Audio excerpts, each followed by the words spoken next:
Assalamualaikum warahmatullahi wabarakatuh dan salam sejahtera. Video kali ini kita akan membincangkan topik dalam bab 10 kimia dalam perubatan dan kesihatan, iaitu bahan antioksidan. Bagi standard pembelajaran dalam topik ini, yang pertama adalah memerihalkan bahan antioksidan, yang kedua menerangkan tindakan bahan antioksidan, dan yang ketiga faktor yang mempengaruhi pengoksidaan makanan.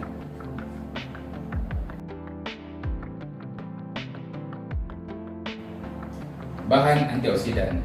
Mungkin di kalangan murid-murid tidak mengetahui apa itu bahan antioksidan. Kita lihat dulu definisi bahan antioksidan. Bahan antioksidan adalah sebatan kimia yang diperlukan oleh badan untuk melambat atau menghentikan proses pengoksidaan makanan.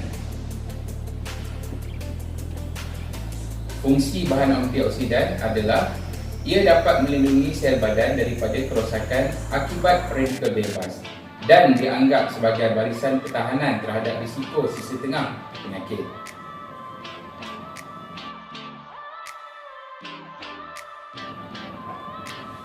Seterusnya mungkin murid-murid tertanya-tanya, di manakah bahan antioksidan boleh diperolehi? Bahan antioksidan boleh diperolehi dengan dua kaedah. Yang pertama, ianya dihasilkan oleh badan kita sendiri. Apabila usia kita muda, remaja, kita menghasilkan banyak bahan antioksidan.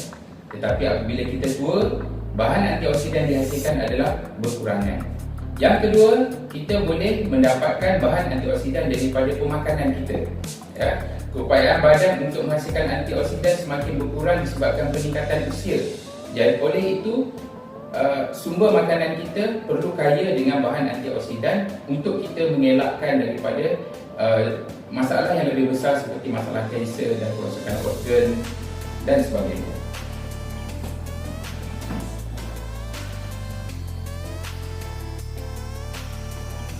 Seterusnya kita lihat contoh bahan antioksidan dalam makanan. Yang pertama, beta-karotina. Beta-karotina banyak terdapat di dalam makanan-makanan berwarna merah, contohnya carrot dan ubi lele. Yang kedua, lutein, di mana ia terdapat banyak di dalam sayuran-sayuran hijau, contohnya kacang panjang, brokoli, kobis, sawi dan sebagainya. Yang ketiga, lycopene. Lycopene terdapat di dalam buah-buahan seperti tembikai, betik, apple. Yang keempat, vitamin C. Semua kita ketahui vitamin C banyak terdapat di dalam buah-buahan citrus seperti limau, kiwi, lemon dan sebagainya. Dan yang terakhir sekali adalah vitamin E yang terdapat di dalam banyak produk-produk minyak, terutamanya minyak kelapa sawit yang banyak dihasilkan di negara kita, mengandungi kandungan vitamin E yang berkualiti, di mana ia mengandungi bahan antioksidan yang dapat membantu untuk mengurangkan risiko ataupun kerosakan organ yang berlaku pada usia tua terutama.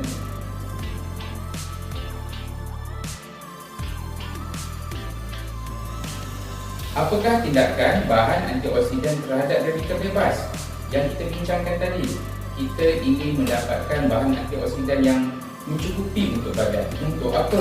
Jadi bahan antioksidan ini dapat menstabilkan radikal bebas di dalam badan, di mana radikal bebas yang tidak stabil akan menjadi stabil dan proses pengoksidaan makanan dapat dihentikan.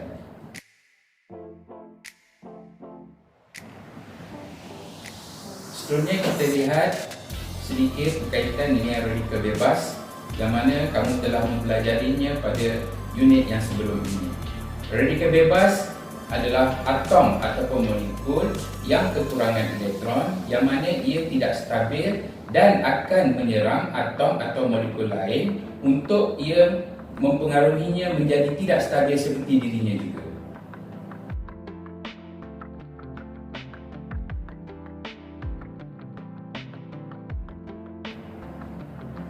Untuk lebih jelas, kamu boleh rujuk kepada rajah yang telah disediakan, di mana kamu lihat sel normal yang terdapat dalam rajah tersebut diserang oleh radikal bebas dan menyebabkan sel tersebut menjadi teroksidan. Apabila sel tersebut menjadi antioksidan, ia akan mempengaruhi sel-sel sekitarnya untuk turut rosak sepertinya juga. Dan itulah yang berlaku kepada sakit kanser, di mana sel kanser boleh merebak dalam badan kita apabila ada satu sahaja sel yang rosak dan akan menjangkiti keseluruhan sel di kawasan tersebut. Apakah faktor yang menyebabkan pengoksidaan tersebut? Pengoksidaan berlaku disebabkan oleh pencemaran, di mana udara kita terdedah ataupun mengandungi bahan-bahan pencemar yang boleh merosakkan kesihatan kita. Yang kedua, dadah. Pelbagai jenis dadah boleh menyebabkan kerosakan pada badan kita. Ketiga, radiasi, sama ada daripada sinaran X-ray ataupun daripada sinaran radioaktif. Keempat, kecederaan, sama ada kesan daripada sukan ataupun kemalangan boleh menyebabkan menjadi faktor kepada pengoksidaan. Yang kelima, proses penuaan, di mana kedutan-kedutan yang berlaku pada kulit kita itu adalah kesan ataupun penyebab kepada pengoksidaan. Dan terakhir sekali adalah jangkitan. Jangkitan sama ada daripada virus maupun bakteria boleh menjadi faktor kepada pengoksidaan.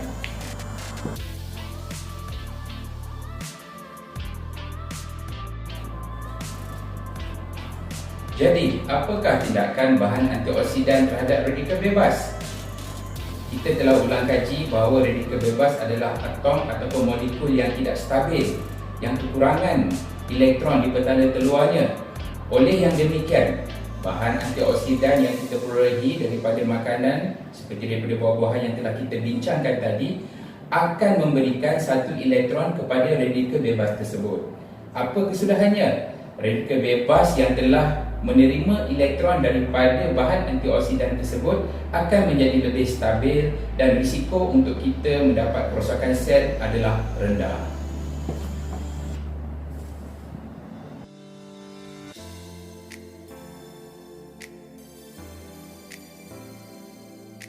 Seterusnya, kita lihat faktor yang mempengaruhi pengoksidaan makanan. Proses pengoksidaan makanan berlaku kerana makanan tersebut terdedah kepada udara. Proses pengoksidaan ini menyebabkan buah seperti apel dan pisang menjadi warna keperang-perangan. Lihatlah apel yang baru dipotong dan apel yang telah dibiarkan terdedah kepada udara untuk beberapa jam.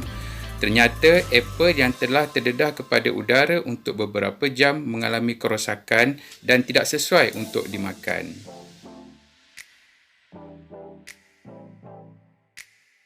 Hal yang demikian berlaku kerana sel buah apel yang baru dipotong telah diserang oleh radikal bebas yang berada di dalam udara, lalu menyebabkan sel apel teroksida.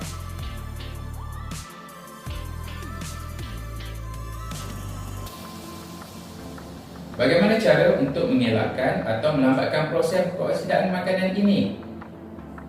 Seperti yang kamu ketahui, jus limau dapat melambatkan proses pengoksidaan makanan. Apabila satu irisan apel diletakkan jus limau dan sebahagiannya tidak diletakkan jus limau, setelah didedahkan beberapa jam pada udara, didapati bahagian yang disapu dengan jus limau tidak mengalami pengoksidaan makanan. Manakala bahagian yang tidak diisi dengan ataupun tidak disapu dengan jus limau mengalami kerosakan ataupun pengoksidaan dan bertukar menjadi warna keperang-perangan.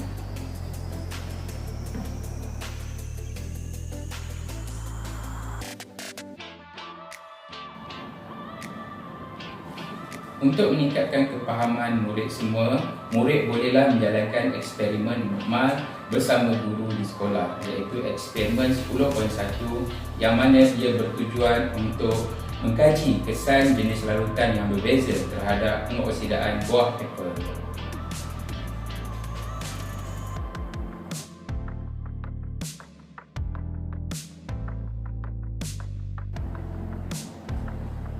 Akhir sekali, dengan penjelasan yang telah kita bincangkan tadi, saya berharap agar murid dapat memerihalkan bahan antioksidan, menerangkan tindakan bahan antioksidan ke atas radikal bebas dan menyatakan faktor yang mempengaruhi pengoksidaan makanan. Sekian, terima kasih.